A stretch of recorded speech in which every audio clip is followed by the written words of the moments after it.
stages 5 and 6 is what we're moving on to. You'll recall that we've done the market opportunity, thinking about what our new products or services might be, selection of how we're going to find a place to try and sell them, doing that then in a little bit more detail, and thinking about what is the customer value proposition, what actually have we got to offer.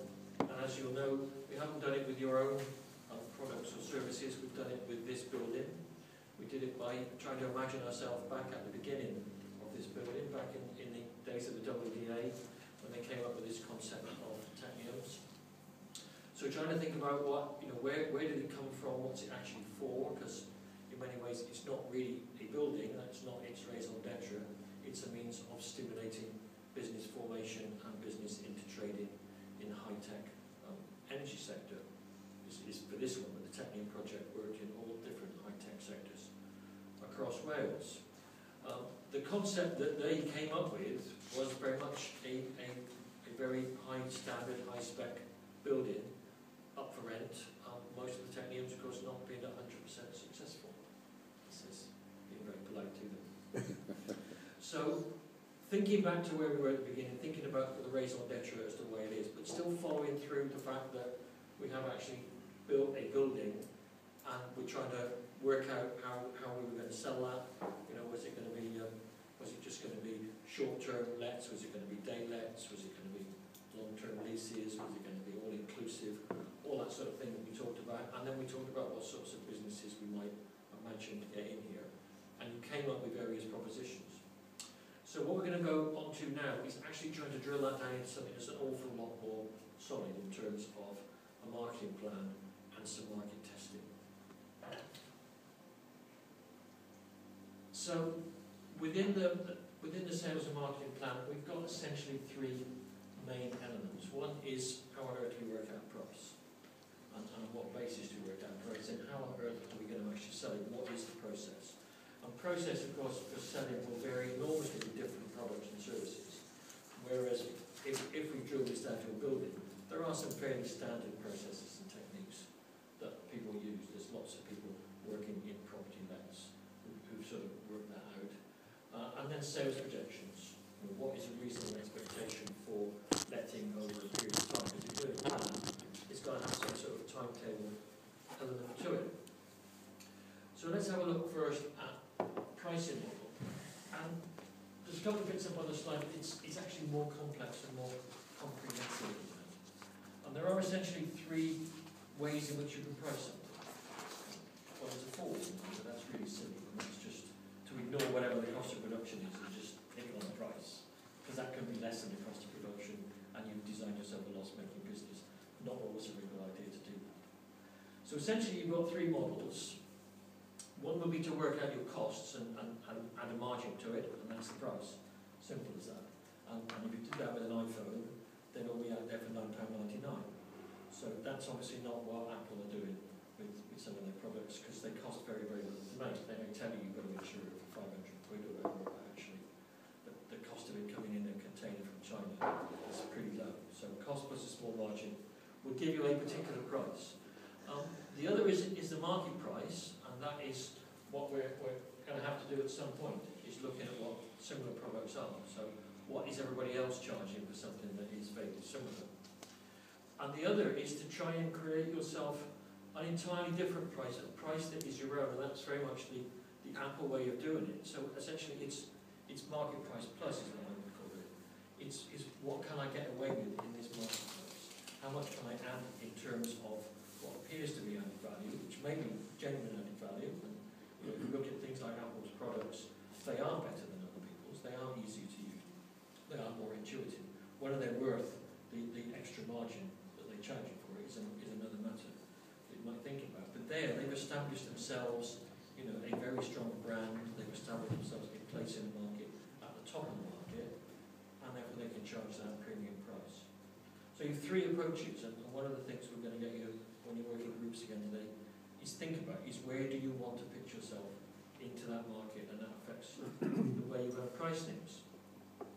Obviously, again, the way that you sell things is going to affect the level of price that you can actually achieve, because if you're going to sell direct by some method or other, direct to the customer, that may involve a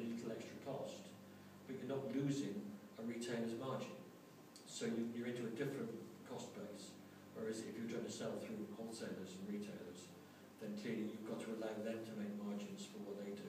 And then for the market price that you command into that wholesale market is different to the price that you get in the retail market. But then you're going to have some costs in actually doing that selling, so you've got to think about that and think about how they balance out.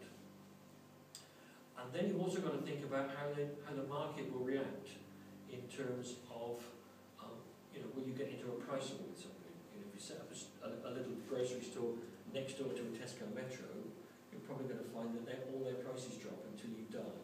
And as soon as you've gone bankrupt, they'll put their prices back up again because they've got the power, the financial power and the marketing power to do that sort of aggressive competition with you. So where you fit into the market, how big you are, affects that. And if you are minuscule, and if all you want is a very small slice of the market, then clearly you're not going to get aggressive competition back from the others. Why do they need to bother? You're just a little sprat in the corner. The other thing you need to think about is discounting or special offers, or other ways of raising prices. Because one of we were talking about one of the other people here last week, who was in the web business, and they tried to increase their prices 10% and lost customers. If there is a fixed price, which is the standard rate, you can always discount off it. So the classic thing with that is media advertising. If you want to advertise in the Western Mail, there is a rate card which says a half page costs 5,000 quid. Nobody pays 5,000 quid for this page. There is always a discount. The amount of discount relates to how well you can organise it, how close you are to deadlines. If the page is empty today for tomorrow, then you might well be able to do a very good deal on an advert. But there is a fixed price which they are discounting off. So if next time you make the advert and go to the Western Mail and they're chock-a-block with stuff, they will charge you the 5,000 quid, regardless. And it's a way of you increasing your prices as you start. So you have an introductory discount of 10% off. You're actually increasing your prices by 9% in 6 months' time. But everybody knows that that's going to happen, and they don't worry about it.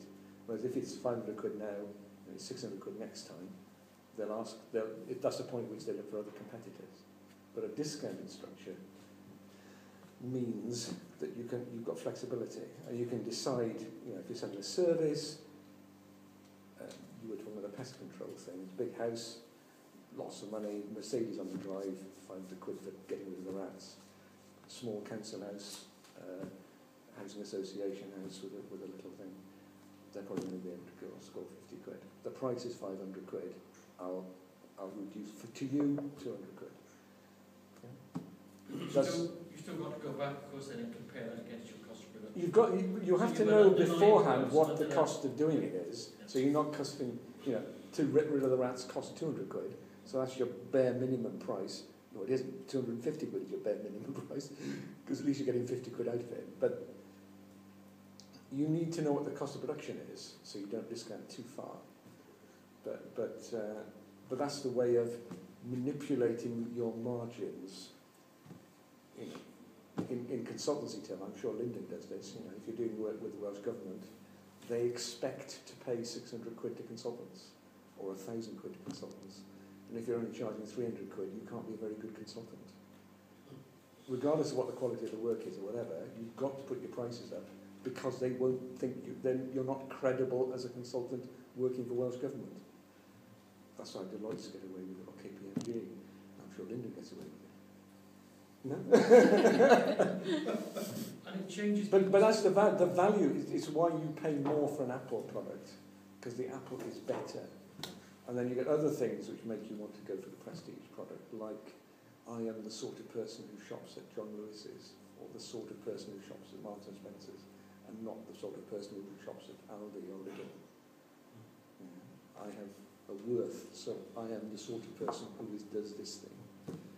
Yeah, and there's the perception of value as well. If you say here's a new Mercedes, launching for £6,995, you look at that and you think, well, that can't be a real one. They must be making it in Brazil or in India or something. It can't possibly be a real one. So, there's an expectation of price associated with a quality product. Yeah. Otherwise, it sends a confusing message. So there's no such thing as a budget Mercedes. or a budget capital fund. Well, They actually, with won't put one out. Mercedes, I have to disagree with you there. One of the mistakes I think that Mercedes have made in recent years is their place in the van market. Or the They bank. always made very nice, very big, very tough vans. And they started producing some smaller, cheaper vans. And then the Vito is the one that's a little bit bigger than a VW Transporter.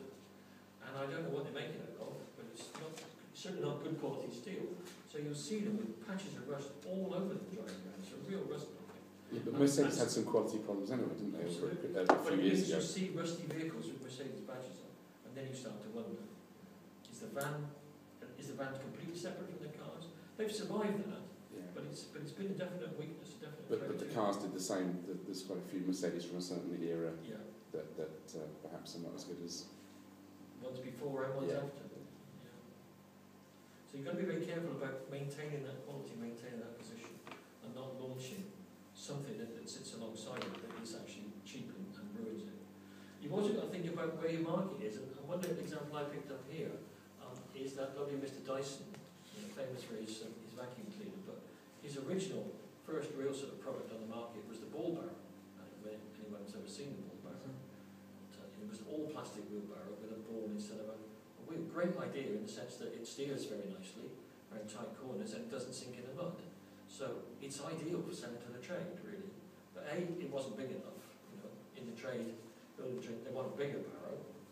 And B, they don't want something that's made of plastic in, dare I say, effeminate colours. It wasn't going to work for people who go around with tattoos on their arms. So the market that really it was aimed for wasn't going to buy it because of the way it looked. And its real advantage was that it didn't sink into the mud. And therefore, for the domestic market, you don't have a lot of mud. It's on building sites that you get very deep mud. And the other thing that was wrong with it is it's absolute nightmare to steer up a plank and into a skip. And I know that from personal experience. Because I borrowed one and I had a skip. It's just awful. It just falls straight off. You've got to have a wheel to get up the plank on a skip. So that wasn't going to work in the trade either. So a number of mistakes. But there, if he thought more carefully about how it looked and what his market was and designed it a bit more for the domestic market, it might have been really successful. But it wasn't going to work the way he had it into the trade market. So if he'd altered it and made it out of steel and put it in a traditional dark green or something, he might have got it into the trade. Anyway, it's about thinking where you're going to go, because the way that you're going to sell is going to be totally different. If you sell into the domestic market, then you've somehow got to get through to a retail outlet, which will either be yours if you do the whole supply chain, or you'll work through others who are going to get there. In the trade, you've got to get into the building trade warehouses in this particular instance. So you've got to think in terms of your pricing structure about how your supply chain to the market is going to work. The other thing is, if you reach this point, you do need some sort of specialist sales knowledge. That doesn't necessarily mean that you've got to hire a salesperson, but somehow or other, you've now reached a stage when you're starting to do a marketing plan and do some pricing. You really do need to know something about how to sell. So,